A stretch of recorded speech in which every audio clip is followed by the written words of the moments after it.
Due to the graphic nature of this haunted place, listener discretion is advised. This episode includes depictions of torture and gore, as well as discussions of abuse, sexualized violence, childhood sexual trauma, and incest. We advise extreme caution for children under 13.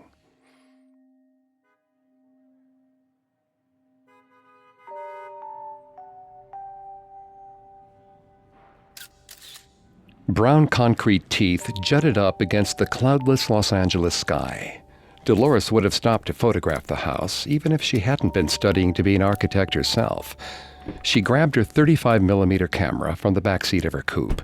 She stood in front of the house, taking shot after shot of the tomb-like facade with its earthen stone mouth and peculiar angles. She lifted herself up the small concrete half wall that stood in front of the entrance, searching for the perfect angle to capture the strange building and its disquieting, aggressive front entrance. A voice cut through the distance, telling her that the view was better from across the street. She nearly lost her balance. Dolores steadied herself as best she could and turned to look at the man. When she saw who it was, she nearly dropped her camera. Edmund Teskey himself stood before her. He was a brilliant photographer, experimental, a pioneer. Dolores was a little starstruck and went to thank him, but Teskey took several steps back. Dolores asked if he had photographed the house before. He had. She wanted to know what he thought of it. He studied her for a long moment, his shoulders tense. Edmund told her that it was an interesting facade, but the house itself was a den of evil. She laughed. His face remained stony. He told her that a pretty girl like herself should never accept an invitation to the house. The men who played here weren't good people. They liked to hunt women. They liked to hurt people. Sometimes they even murdered them. Dolores inched away slowly. Her foot caught on the concrete wall, and she started to fall. Another man was there to catch her in an instant. He asked her to come inside. Teskey was gone.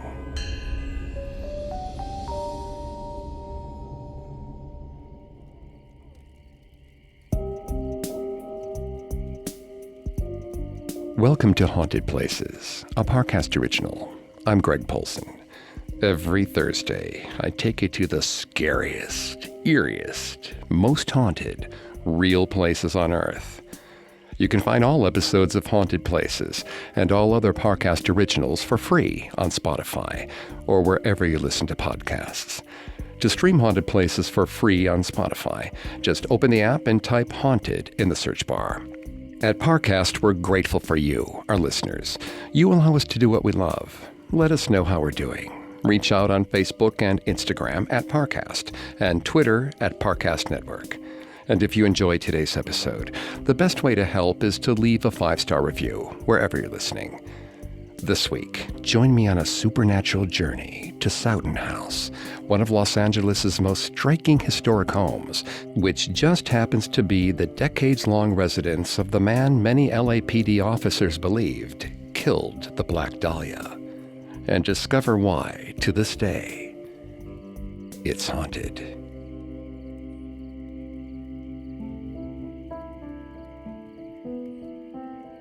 In 1976, architect Stephen Lamb was taking pictures of the facade of Sowden House on Franklin Avenue.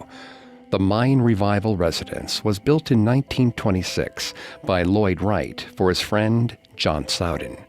Its intricately patterned stonework made it like nothing else in Los Angeles, and Lamb was hardly the first photographer to take interest. In fact, while Lamb took his pictures, he was approached by experimental photographer Edmund Teskey. According to Lamb, Teskey asked him what he thought of the building, only to interrupt him saying, "It's an evil place. Artists, philosophers, accountants, and politicians. We all played and paid there. Women were tortured for sport there. Murders happen there. It's an evil place." Teskey would know. he was a close friend of one of the former owners of the house, Dr. George Hodel, a respected doctor specializing in the treatment of venereal disease. Hodel was close with surrealist and Dadaist artist Man Ray, and frequently hosted him and his inner circle at the Sowden House, throwing lavish and debauched parties. But these weren't your usual Hollywood soirees. If Teskey's accusations are accurate, Hodel's A-list salons frequently took a dark and dangerous turn, including non-consensual sadomasochism and other forms of sexual abuse. And Teskey wasn't the only one who suggested that something horrible was going on inside Sowden House.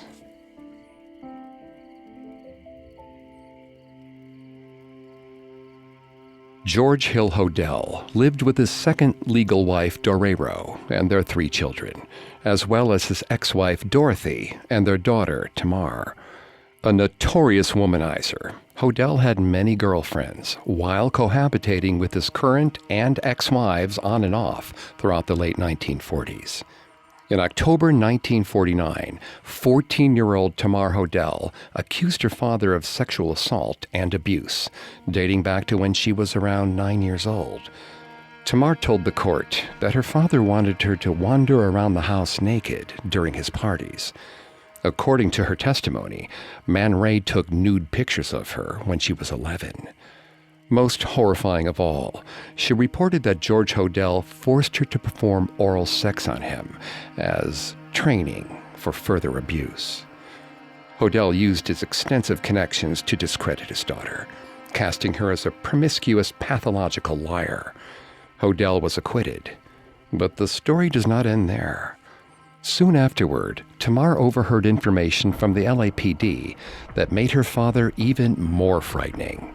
Some of the detectives believed George Hodel was responsible for one of the most shocking unsolved crimes in history. On January 15, 1947, the corpse of 22-year-old Elizabeth Short was found near the sidewalk on a vacant lot in South Los Angeles. The initial witness, Betty Bersinger, was walking with her 3-year-old daughter when she saw what she thought was a discarded and disassembled store mannequin. Elizabeth had been drained entirely of blood and cut cleanly in half at her waist. Her cheeks had been slashed to give her a Glasgow smile.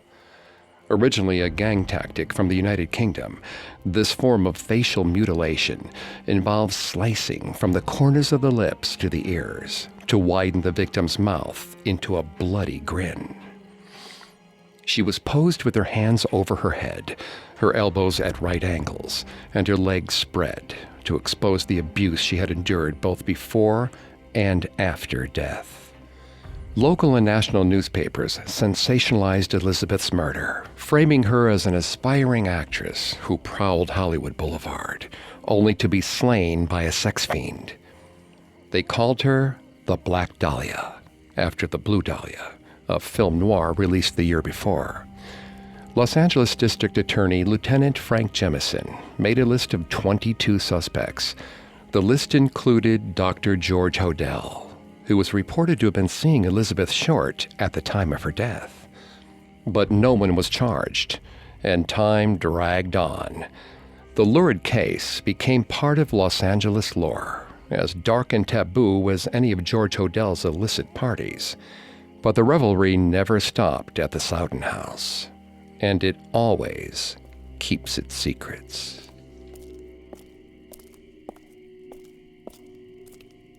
The temple called to Walter.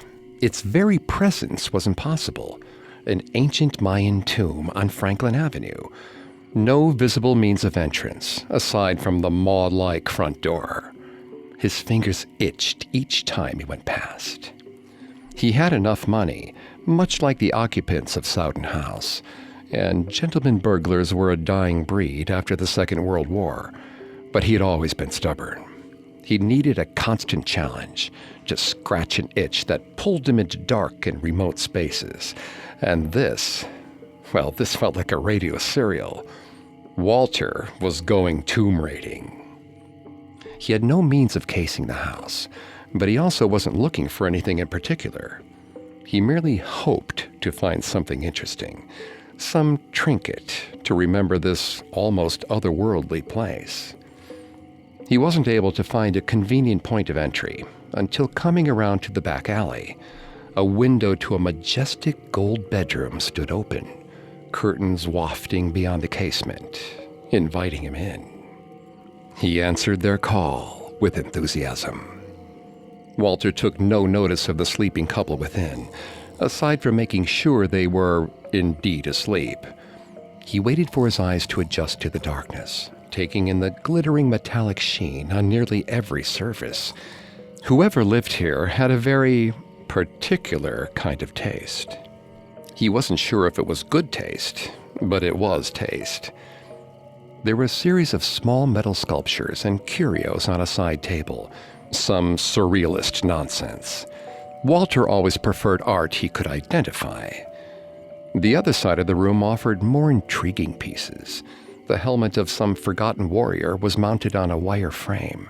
A small fertility idol puckered its lips at him, hands left open to reveal its ample body. But the most intriguing artifact was the tablet. It was irregular in size, intricately carved from smooth, dark stone. Chinese characters, wide-eyed faces, and blooming flowers snaked across the surface. About the size of a human head, it was the perfect shape to offer up a sacrifice to the ancestors, to catch the blood in small, swirling channels. Walter had to have it. He plucked it from its mount and prepared to make a getaway when he realized that a sound was missing. The snoring was lighter than before. One of the sleepers was waking up, and they were between him and the window. Walter dashed to the nearest door, finding himself in a shadowy bathroom. The tub was massive, the centerpiece of the room. There was nowhere to hide. Walter allowed himself a small sigh. He always knew his obsession would be his undoing.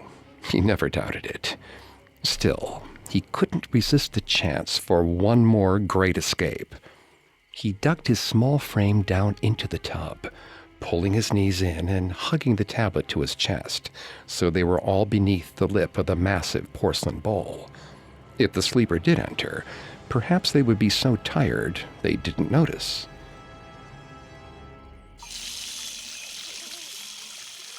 Walter could have sworn he heard water running. It was a big house. Perhaps someone else had woken up. A heaviness settled in his chest, something invisible pressing down. He tried to control his breathing as he looked up at the carved ceiling, its earthen shapes so like a tomb. He hadn't heard anyone come in, but he could still feel a presence looming over him, closer with each passing moment. And yet it seemed not to be searching. He could hear rustling, dragging, like someone was simply carrying out a task, an important one, but one that had nothing to do with him. It was at that moment that the water turned on. Or at least he thought it had. Nothing splashed from the spigot, and the handles had not turned. But the plinking of running water hitting the porcelain seemed to be coming from right in front of him. Suddenly, a figure appeared overhead, looking over the lip of the tub. It had a pale white face, long features, a distinctive mustache. His face was hard to read, clinical, tired but content. Still intent on its phantom work, it seemed not to realize he was there. Walter could only lie still, frozen, the cold porcelain chilling the hairs at the back of his neck, as he waited for some sign that he could escape, some sign the cold doctor would move on. Seconds became minutes, became what might have been hours. Still, Walter waited, patient, staring up at the strange ceiling. When he lowered his gaze, he wished he hadn't. A woman was sitting opposite him in the tub. Dark hair, dark eyebrows, dark lipstick. Her face was carved into a permanent smile, but her eyes were wide, stuck in a silent scream. She was almost luminescent in her paleness. He could tell she was naked and did not want to look, but his eyes drifted, desperately hoping to escape her gruesome smile. There was nothing below her waist. She was half a person, less than half a person, in that floating monster's eyes. Tears fell down Walter's cheeks. He wanted to help, but he knew he couldn't. He may very well have been going mad. He knew he was risking discovery, but he didn't care. He had to leave now. Walter burst from the tub and ran for the window, leaping out and into the alley, clutching the tablet out of instinct more than desire. When he dared look back, the mustached face was looking back at him, puzzled, smiling. He merely nodded to Walter, man to man, before shutting the window and closing the curtains. And that was how one of the greatest cat burglars the world would ever know decided it was time to retire.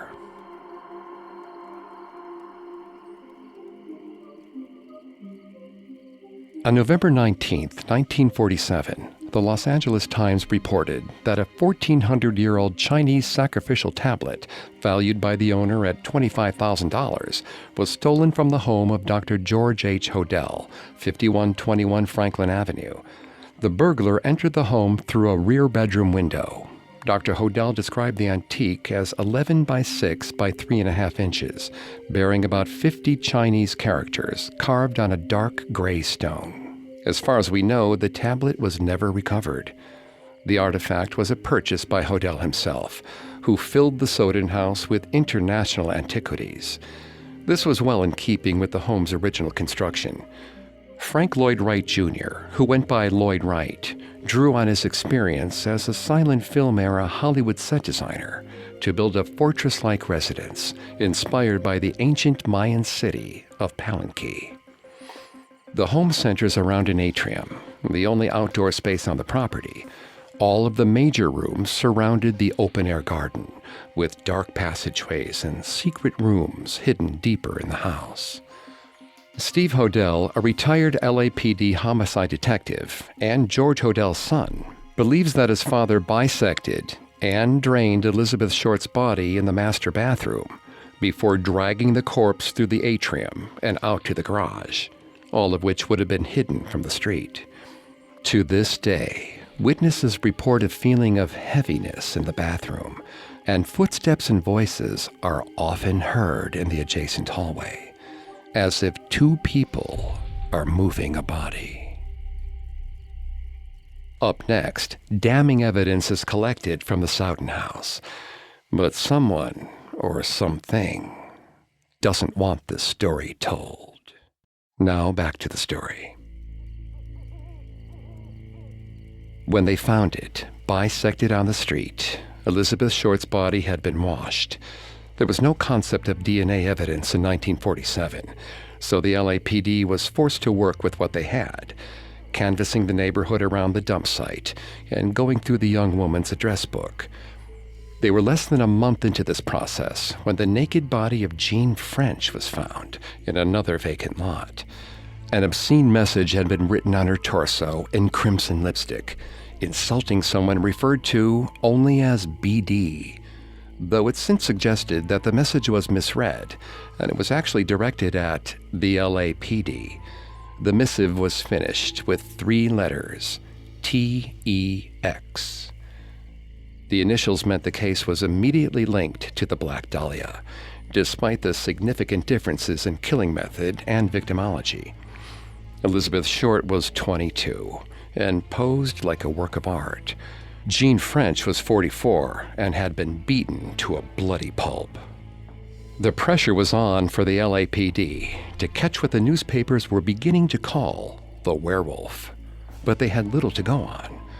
2 years passed with little headway, but in October 1949, investigator in Tamar Hodel's rape trial told her that her father was also being investigated for the murder of Elizabeth Short. A trial witness claimed that Tamar had come to them distraught. She apparently believed that her father had killed the Black Dahlia and planned to kill her whole family, including her mother, stepmother, and brothers. George Hodell's attorneys argued that such wild accusations against a respected Los Angeles medical professional proved that the 14-year-old was a pathological liar. But someone in the Los Angeles District Attorney's Office believed they were onto something. The DA decided to bug Sowden House, and in February 1950, the police picked up something that explains every bump and shadow in the Sowden House basement.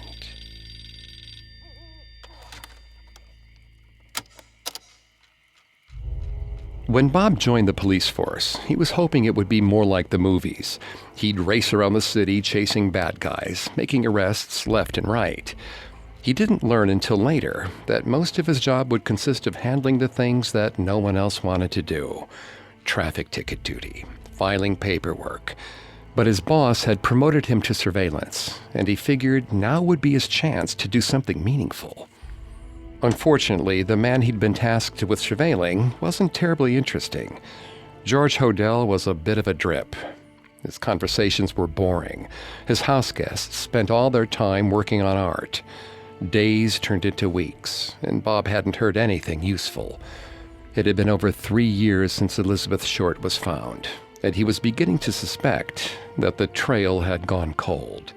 He was snacking on a pastrami and rye, drawing doodles instead of notes, when a German voice came through the tinny speakers.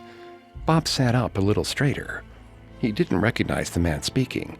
It wasn't on his list of Hodell's usual friends and acquaintances. The conversation was so general that Bob started to tune out again, drawing small sharks on a scrap of paper. Suddenly, his hand stopped mid-sketch. Had they said what he thought they said? He swore he'd heard the word kill, quickly followed by Black Dahlia. He gripped the pencil so tightly that the tip snapped off of the paper. He grabbed a new one and started writing as fast as he could. Hodell was being smart. He was always smart, using hypotheticals rather than admitting anything. He was saying that if he had killed the Black Dahlia, there wasn't anything anyone could do about it, since his secretary was dead. Bob glanced at his notes. Hodell did have a secretary, Ruth Spaulding, who died in 1945 of an apparent drug overdose. But that was years before Elizabeth's death. Maybe he was hinting at another one, some girl that he'd left in another vacant lot, one that no one had discovered yet. He made a note to look into Ruth's death later. There might be something there. Bob wasn't a detective, but he was hoping to get there soon. Cracking this case wide open would definitely be a step in the right direction. The conversation between Hodell and the German shifted topics. There were no more mentions of Elizabeth Short or any other murders that Hodell was not taking credit for. The dialogue droned into the usual monotony Bob had come to expect. Bob's eyes glazed over. He had worked over 12 hours today, and he still had a few more to go before he could clock out. He hoped his adrenaline from the brief hypothetical conversation would carry him through, but his eyes started to drift closed.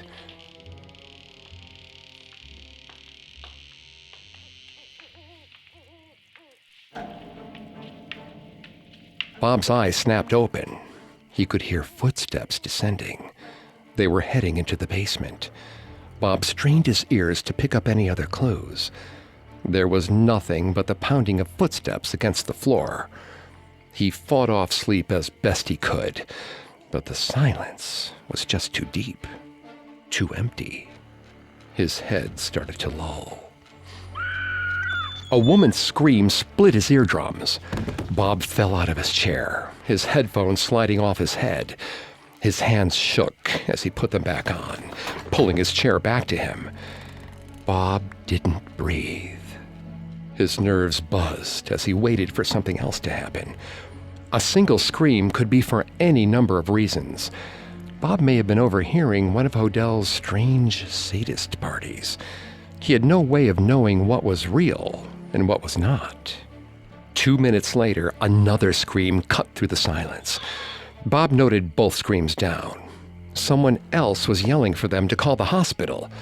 As early as a few hours ago, Bob was pretty sure that Hodel was just some rich deviant, a monster who hurt his own kid, but not a murderer. His blood ran cold as he heard the panic in someone else's voice, and something about another secretary.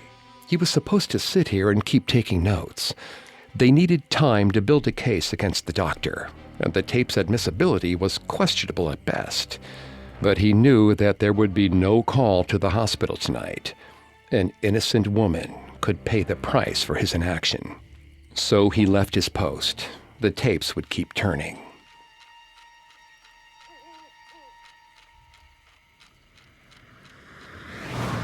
He used the siren on the car to cut across town as fast as he could.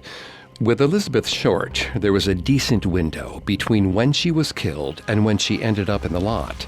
But he needed every advantage he could get. Time was a big one. He pulled up to the house and pocketed his car keys, sneaking up the front steps. He hid in the alcove by the door, listening for any movement.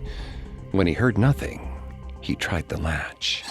It gave way, and he slipped inside. Bob had never been in the Sowden House before. It felt like a tomb. The silence had a weight to it, pressing down on his body, the way the blocky, Mayan-inspired ceiling pressed in from above. The basement stairs glowed with a faded yellow light. He took each step slowly, hugging the walls. Hodel and the German were down below, still talking, almost silhouettes, their backs to him. There was a woman in the room as well, but she looked more like a decoration than a person. Her eyes were filled with fear, but the rest of her body had been arranged as a display piece. Her hands high above her head, legs spread wide. She bore a strange resemblance to Elizabeth Short, but this woman was still alive. Still whole. For now. Bob lowered himself to the ground and tried to crawl to her.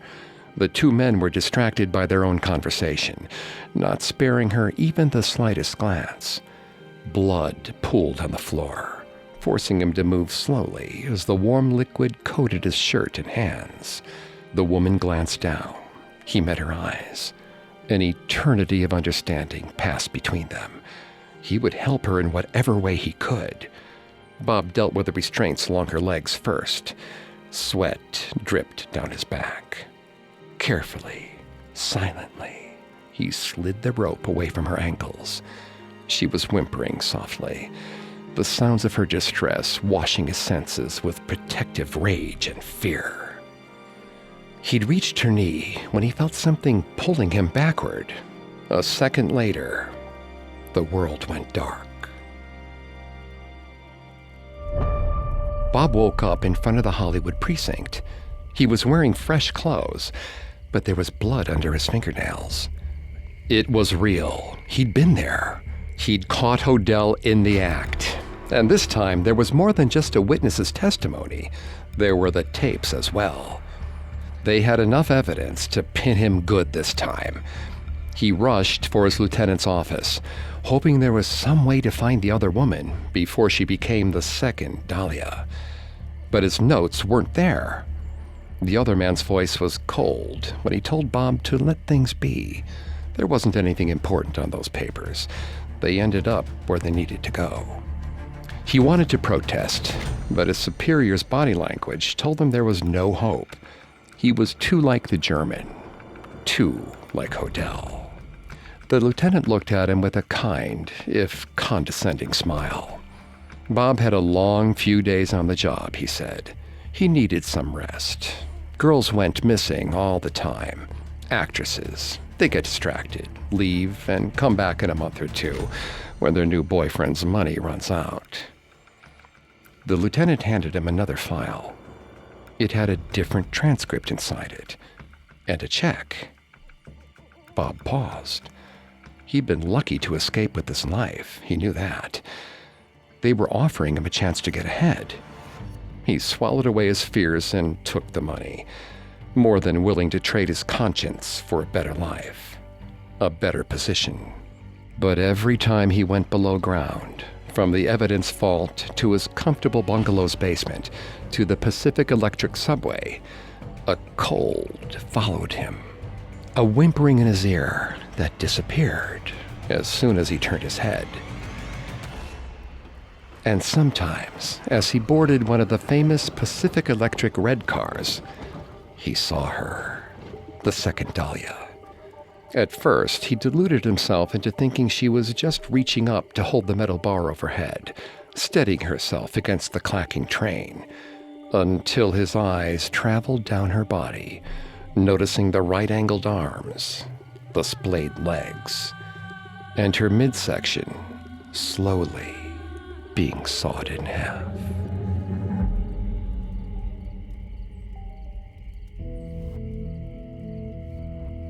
At some point in 1949, Tamar Hodel fled Sowden House to hide with her friends after reportedly learning that her father had killed his secretary, Ruth Spaulding, by failing to report her drug overdose. According to Tamar, her stepmother saw Ruth passed out and asked her husband how to help. Hodel reassured her that everything was all right and told her to go about her business. Ruth Spaulding never woke up.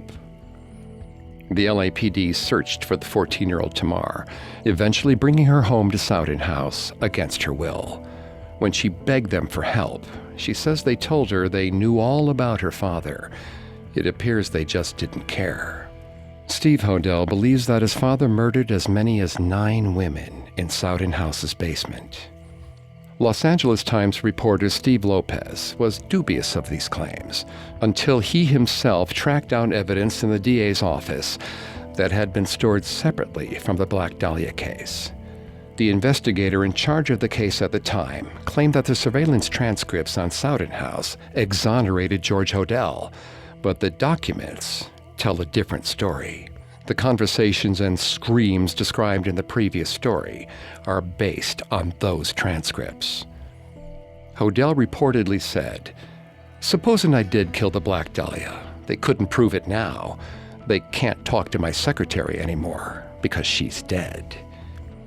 Steve Hodel believes that Ruth Spaulding became aware of his father's tendency to extort his patients and was killed when she tried to gather evidence against him.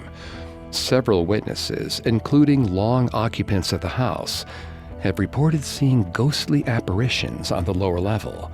These would be disturbing enough if they weren't split in half, just like Elizabeth Short.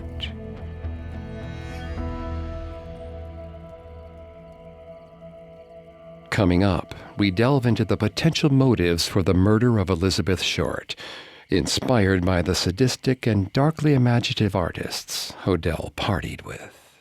Now, back to the story. Los Angeles prosecutor Steve Kay has said he would file 2 counts of murder against George Hodel if he were still alive. The first for Elizabeth Short, and the second for Jean French. But the matter of fact is, Hodel escaped Los Angeles. He put Sowden House up for sale around 1950 under the heading "For Sale Shangri-La in Los Angeles," listing it at $44,500, worth about $475,000 in 2019. His son Steve believes that Hodel fled to Hawaii and then the Philippines. In 1967, the corpse of Lucilla Lalu was found in a vacant lot half a mile from George Hodel's Manila residence. She had been bisected and posed, just like the Black Dahlia. Even after Hodel's death in 1999, Elizabeth Short, Jean French, and Lucilla Lalu's pain lived on in arresting images. Not only disturbing crime scene photos, but also in the work of Hodel's close friend, Man Ray, and his fellow surrealists. The imagery of Man Ray's works, particularly The Minotaur and The Lovers, evoke both the pose and mutilation of Elizabeth Short. Steve Hodel and others believed Man Ray's work influenced George Hodel, and vice versa. The Lovers and its other variations center on an almost cartoonishly stretched pair of women's lips. The Minotaur is a black and white photo of a naked woman's torso. She's headless, her neck fading away into inky darkness. The shadows beneath her breasts and ribcage form a bovine face, and her rail-thin arms are bent at right angles, her hands fading into darkness as well to form the Minotaur's horns. George Hodel desperately wanted to be an artist before going to medical school, and he curried favor with nearly every surrealist who crossed his path, frequently making them and their work the cause célèbre for their sinister parties. And for some visitors to the Sowden House, the spirit of those dark parties lives on.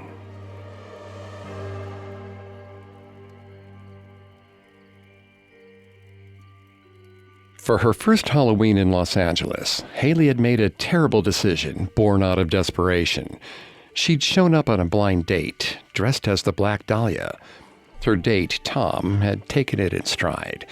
He told her she did bear a striking resemblance to Elizabeth Short, but maybe she should wash off the dotted lines bisecting her stomach.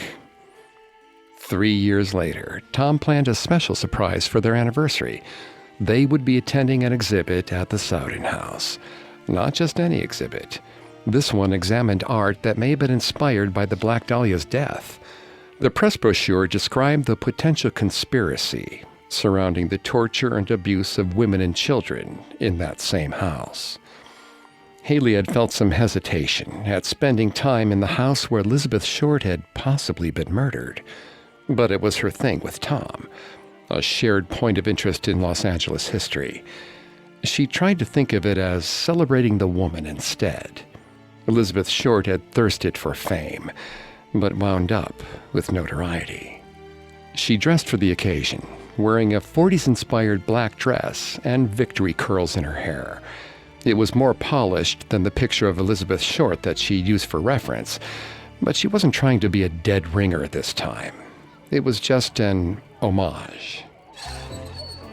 They passed through a gate covered in turquoise metal, cut like glittering fish scales that seemed to undulate in the glow of the outdoor lights.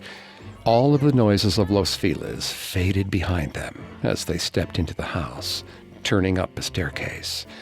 The farther she got from the entrance, the more tense Haley became. She felt as though she was leaving the world behind, rather than touring a historic home. The plain walls and concrete felt like a tomb. Tom guided her up the last staircase, and Haley got her first look at the inside of the illustrious Sowden House. It looked more like a film set than a real home, an impossibly beautiful but frightening structure that called and repelled you all at once.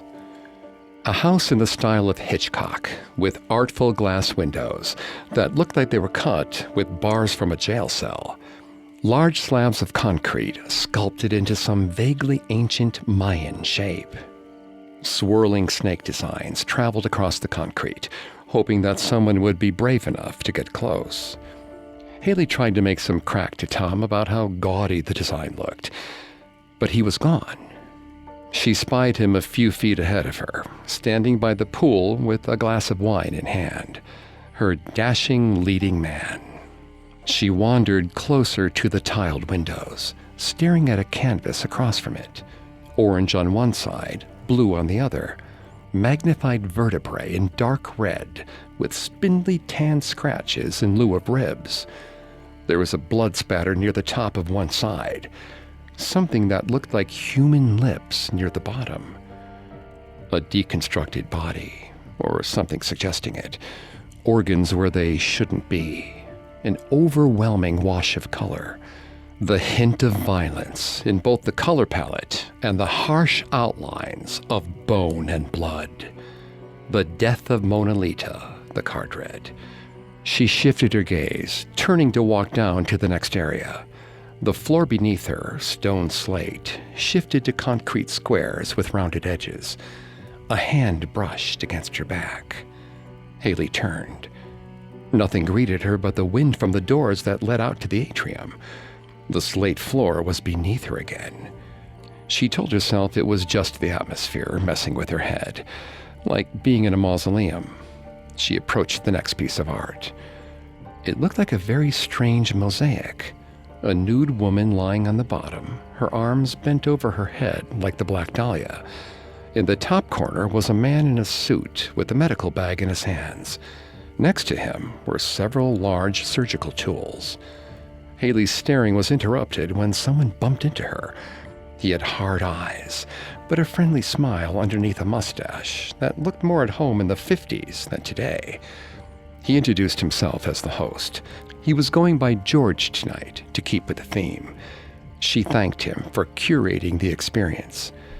George said he was happy to bring this exhibit to a chosen few who might understand his passion.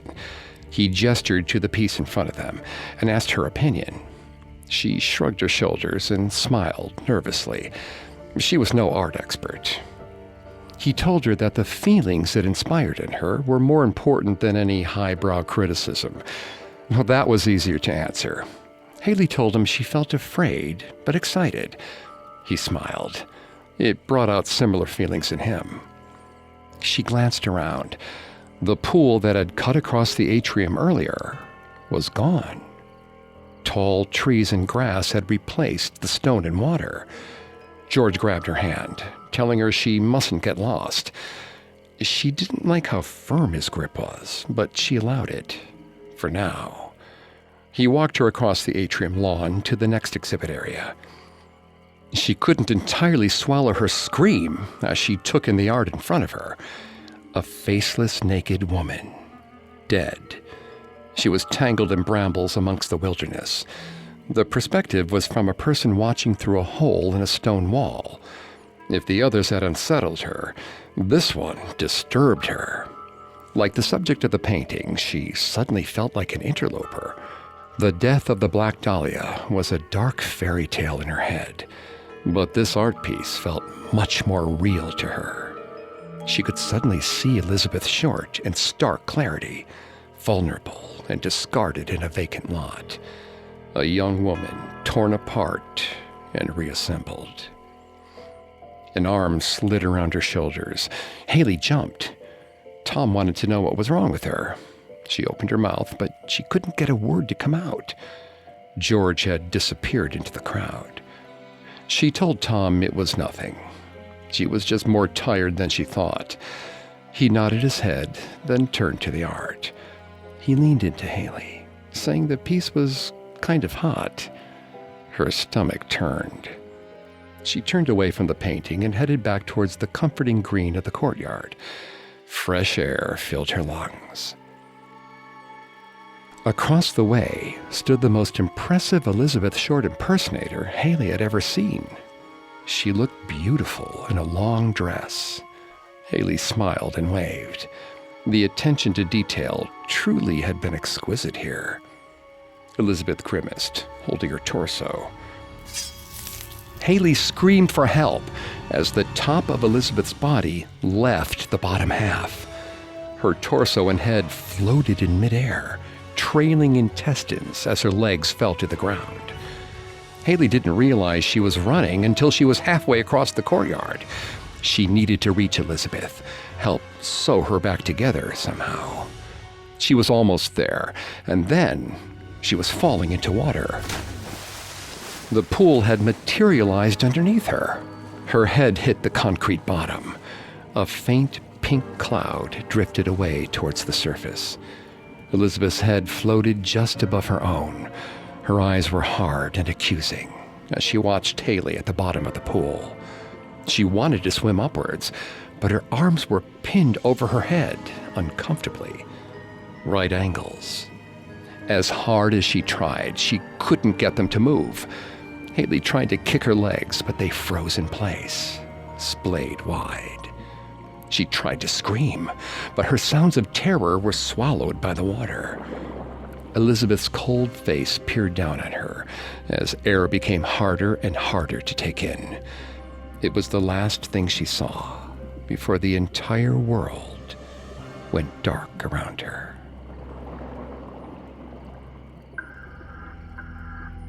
Man Ray and his contemporaries, including William Copley, Marcel Duchamp, and Hodel's other close friend, Fred Sexton, continued to explore the abuse and mutilation of women in their art after Elizabeth Short's murder.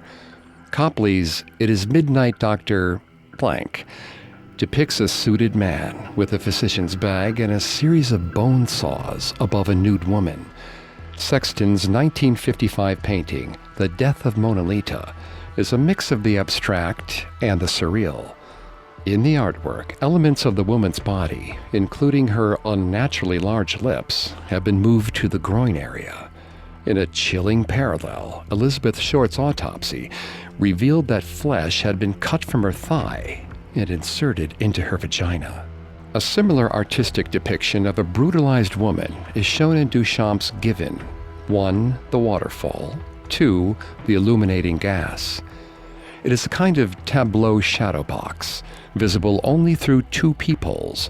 Gazing into the box reveals a nude woman in the foreground, legs spread, head obscured. She is unearthly pale and surrounded by weeds, almost like a vacant lot.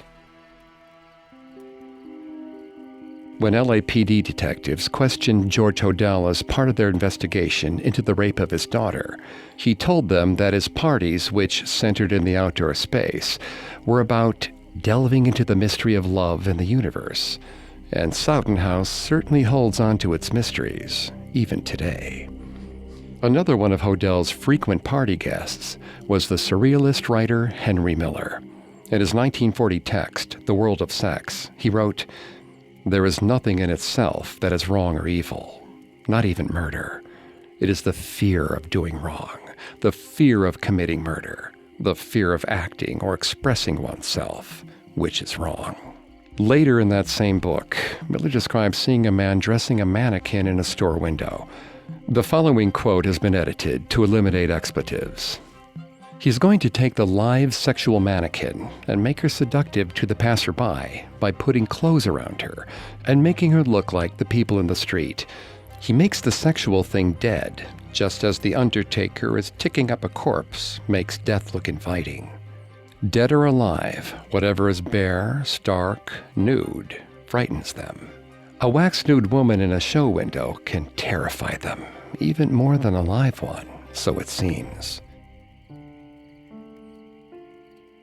When Elizabeth Short was found, she'd been turned into an object, like a discarded store mannequin, divided at the waist for easy transport and aesthetic pleasure.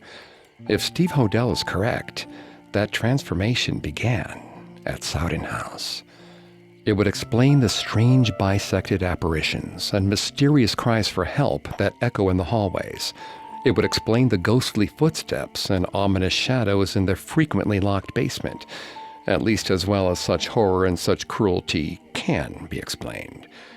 So if you head to Sowden House for a charity event or film shoot, keep your ears and your eyes open. We owe it to Elizabeth, and Jean, and Ruth, and Tamar.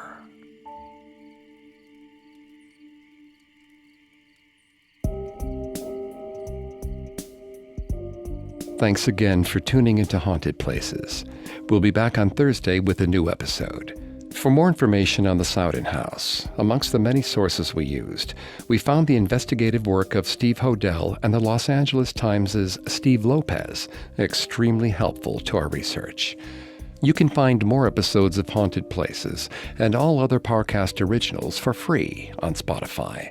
Not only does Spotify already have all your favorite music, but now Spotify is making it easy for you to enjoy all your favorite Parcast originals, like Haunted Places, for free from your phone, desktop, or smart speaker. To stream Haunted Places on Spotify, just open the app, tap Browse, and type Haunted Places in the search bar. Several of you have asked how to help us. If you enjoyed the show, the best way to help is to leave a 5-star review. And don't forget to follow us on Facebook and Instagram at Parcast and Twitter at Parcast Network. I'll see you next time. Haunted Places was created by Max Cutler and is a Parcast Studios original.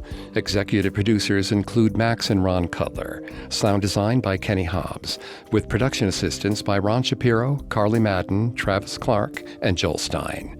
This episode of Haunted Places was written by Lil D. Ritter and Jennifer Richey, with writing assistance by Drew Cole. I'm Greg Polson.